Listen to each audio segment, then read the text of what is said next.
Hello everyone, welcome to my channel.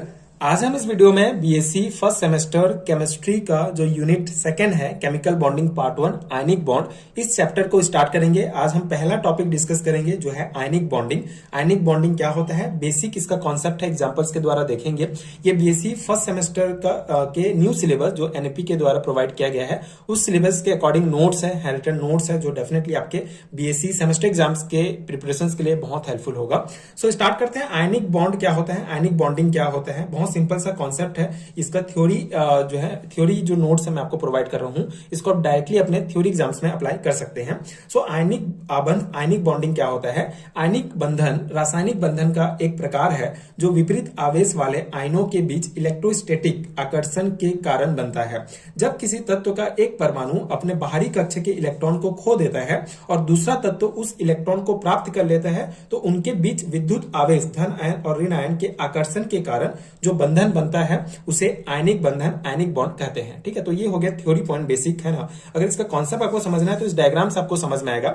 बहुत simple सा concept है। ये जो आयनिक बॉन्डिंग होता है, आयनिक बॉन्ड होता है, ये बेसिकली केमिकल बॉन्डिंग का ही एक प्रकार होता है। ठीक है, जिसमें विपरीत आवेश वाले, जैसे पॉजिटिव चार्ज नेगेटिव चार्ज के बीच जब इलेक्ट्रोस्टैटिक आकर्षण होता है, ठीक है, इलेक्ट्रोस्टैटिक फोर्स के कारण जो बॉन्ड बनता है उसी को ही आयनिक बॉन्ड कहते हैं। इसमें क्या होता है, कोई एक एलिमेंट, जैसे ये हम किसी एलिमेंट का जो एक एटम होता है, ठीक है, किसी एलिमेंट का एक एटम, जैसे ये हमारा एटम फर्स्ट है और ये एटम सेकंड है, तो कोई पहला एटम अगर मेटल होगा और दूसरा एटम नॉन मेटल होगा, ये जरूरी है, ये आपको ध्यान रखना है। आयनिक बॉन्ड किनके बीच बनेगा, जो एक एटम होगा वो मेटल का होगा, दूसरा एटम नॉन मेटल का होगा, तो उनके बीच जो है इलेक्ट्रोस्टैटिक आकर्षण होगा, फोर्स लगेगा और वो जो बॉन्ड बनेगा उसी को फिर आयनिक बॉन्ड कहते हैं। तो कॉन्सेप्ट क्या है कि जब एक एटम, पहला जो एटम है वो इलेक्ट्रॉन अपना एक इलेक्ट्रॉन जो क्या करता है वो खोता है, ठीक है, एक इलेक्ट्रॉन जो है वो लूज करता है और दूसरा जो एटम है उसी इलेक्ट्रॉन को जो है वो एक्सेप्ट करता है। तो इनके कारण, जैसे अगर ये एटम जो है अपना एक इलेक्ट्रॉन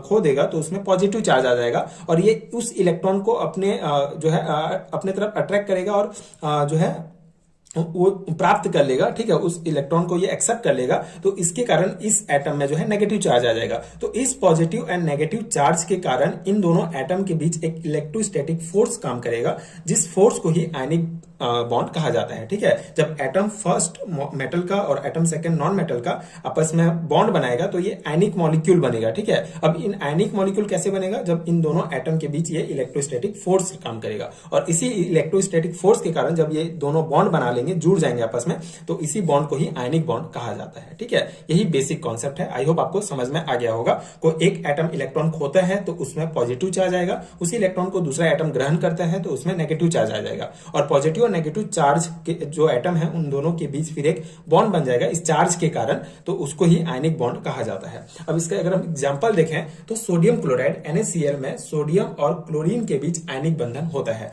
अब इसकी पूरी प्रक्रिया देख लेते हैं कि NaCl कैसे बनता है। जैसे इसका एग्जांपल है NaCl, ठीक है, जिसमें सोडियम और क्लोरीन के बीच आयनिक बॉन्ड बनता है। कैसे होगा देखिए, पहला पूरी प्रक्रिया अब यहाँ पे स्टेप बाय स्टेप देखते हैं। पहला है सोडियम, ठीक है, Na अपने बाहरी कक्षा का एक इलेक्ट्रॉन खोकर धन आयन बनाता है। ठीक है, मतलब Na+ आयन बन जाएगा जब सोडियम एक अपनी बाहरी कक्षा का एक इलेक्ट्रॉन खोता है। और सेकंड है क्लोरीन, ठीक है, क्लोरीन उस इलेक्ट्रॉन को ग्रहण करके ऋणायन Cl- बनाता है। ठीक है, अब जो सेकंड एटम है हमारा क्लोरीन, वो क्या करता है, उसी इलेक्ट्रॉन को जो सोडियम खो रहा है उसको ग्रहण करके ऋण आयन बनाता है और Na+ और Cl- आयनों के बीच विद्युत आकर्षण के आयनिक बंधन बनता है। अब दोनों की Na+ और Cl- जो विपरीत आवेश बन गए तो इनके बीच क्या होगा, विद्युत आकर्षण होगा, ठीक है, इलेक्ट्रोस्टैटिक आकर्षण होगा, जिसके कारण आयनिक बंधन बनता है। इस प्रकार NaCl सोडियम क्लोराइड यौगिक का निर्माण होता है। ठीक है, ये सिंपल सा कॉन्सेप्ट है। जैसे Na इसका एक इलेक्ट्रॉन है और इसका एक इलेक्ट्रॉन है, ठीक है, तब दोनों का जो एक एक इलेक्ट्रॉन आपस में बॉन्ड बना लेगा और इस प्रकार से ये आयनिक बॉन्ड बनेगा, NaCl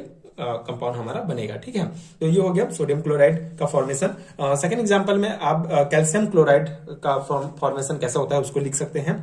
जैसे CaCl2 एक आयनिक यौगिक है जो कैल्शियम और क्लोरीन के बीच आयनिक बंधन के कारण बनता है। इसका निर्माण निम्न चरणों में होता है। जैसे कैल्शियम में कैल्शियम जो है 2 इलेक्ट्रॉन खोता है जिससे यह Ca2+ धन आयन बनाता है। ठीक है, ये जब कैल्शियम 2 इलेक्ट्रॉन खोगा तो Ca2+ आयन बनेगा और क्लोरीन जो है 1 इलेक्ट्रॉन ग्रहण करता है जिससे इसमें Cl- ऋण आयन बनता है। ठीक है, तो कैल्शियम को अपनी स्थिर संरचना प्राप्त करने के लिए 2 क्लोरीन परमाणुओं की आवश्यकता होती है। कैल्शियम को अपनी स्थिर संरचना प्राप्त करने के लिए 2 क्लोरीन परमाणु की आवश्यकता होती है। तो एक Ca2+ आयन और 2 क्लोरीन जिसमें नेगेटिव चार्ज होगा, ठीक है, 2 क्लोरीन आयनों के बीच आयनिक बंधन बनता है जिससे CaCl2 का निर्माण होता है। जैसे देखिए कैल्शियम जो है 2 इलेक्ट्रॉन, इसके पास 2 इलेक्ट्रॉन है जिसको ये डोनेट कर सकता है, और ठीक है, जिसको ये डोनेट कर सकते हैं। और ये जो जैसे क्लोरीन के पास 1 इलेक्ट्रॉन है, इस क्लोरीन के पास 1 इलेक्ट्रॉन है, तो इसका 1 इलेक्ट्रॉन इसके साथ जुड़ जाएगा, 1 इलेक्ट्रॉन इसके साथ, और ये बॉन्ड बना लेंगे, ठीक है, Ca2+ और ये Cl2, ये कंपाउंड हमारा बन जाएगा। जब 2 क्लोरीन आयन, ठीक है, जिसमें नेगेटिव चार्ज होगा, मतलब वो इलेक्ट्रॉन ग्रहण कर सकता है, और Ca जो है जिसमें 2 इलेक्ट्रॉन होगा तो उसमें 2+ आयन होगा, तो इन दोनों के बीच इलेक्ट्रोस्टैटिक अट्रैक्शन के कारण CaCl2 का फॉर्मेशन होता है कैल्शियम क्लोराइड का, ठीक है। तो यही बेसिक कॉन्सेप्ट है आयनिक बॉन्ड का। आयनिक बॉन्ड क्या होता है? बेसिकली मेटल और नॉन मेटल एटम के बीच एक ऐसा इलेक्ट्रोस्टैटिक फोर्स जिसके कारण दोनों आपस में जुड़े रहते हैं, उसको ही आयनिक बॉन्ड कहा जाता है। तो यही हमारा पहला कॉन्सेप्ट हो गया। आगे हम और भी इंपॉर्टेंट टॉपिक्स हैं इसी चैप्टर से रिलेटेड, जो एक एक करके डिटेल में डिस्कस करेंगे। आपको ये प्रॉपर नोट्स हिंदी में प्रोवाइड करूंगा, जो डेफिनेटली आपके एग्जाम प्रिपरेशन के लिए हेल्पफुल होगा। अगर आपके सिलेबस में टॉपिक दिया गया है तो डेफिनेटली आपके लिए बहुत इंपॉर्टेंट है।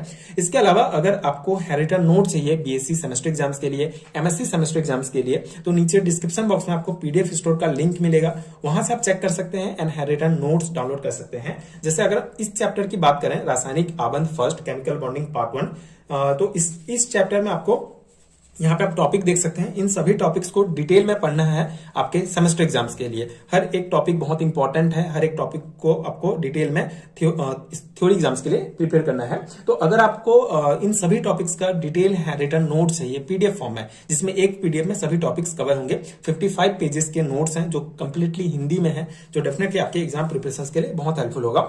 नोट्स अगर आपको लेना है तो बहुत सिंपल सा प्रोसेस है, नीचे डिस्क्रिप्शन बॉक्स में आपको लिंक मिलेगा, आप वहां से आप डायरेक्ट इंस्टामोजो के वेबसाइट पर पहुंच जाएंगे एंड वहां से आप फिर पे करके नोट्स ले सकते हैं। नोट्स पेड है तो सर्टेन अमाउंट आपको पे करना पड़ेगा। जैसे अगर आपको इन सभी टॉपिक्स का इस कंप्लीट यूनिट का नोट चाहिए जो 55 पेजेस का है, तो उसके लिए आपको 25 रुपीज पे करना पड़ेगा, जिससे आप इस पीडीएफ को डायरेक्टली एक्सेस कर सकते हैं एंड अपने एग्जाम की प्रिपरेशन कर सकते हैं। इसके अलावा आपको स्क्रीन पर एक व्हाट्सएप नंबर भी दिख रहा होगा, उस नंबर में भी आप मुझे पेड हैरिटन नोट्स के लिए डायरेक्टली कॉन्टेक्ट कर सकते हैं, वहां भी नोट्स आपको मिल जाएगा। तो आज हमने इस चैप्टर से रिलेटेड पहला टॉपिक आयनिक बॉन्ड के बारे में देखा। अगले वीडियो में हम डिटेल में समझेंगे कि आयनिक यौगिकों के सामान्य लक्षण क्या होते हैं, जो जनरल कैरेक्टरिस्टिक होते हैं, ये भी बहुत इंपॉर्टेंट है, तो इसको हम डिस्कस करेंगे। इसके अलावा यहाँ पे आप टॉपिक देख सकते हैं, आगे एक एक करके हर एक टॉपिक को हम डिटेल में समझेंगे। प्रॉपर नोट्स आपको हिंदी में प्रोवाइड करूंगा, जो डेफिनेटली आपके एग्जाम प्रिपरेशन के लिए बहुत हेल्पफुल होगा। आई होप कि आपको ये टॉपिक समझ में आ गया होगा। इसके अलावा अगर आपको इन सभी टॉपिक्स के और वीडियोस देखने हैं तो चैनल के साथ जुड़े रहिए, प्लीज सपोर्ट कीजिए, like and subscribe to my channel, and thank you so much for watching.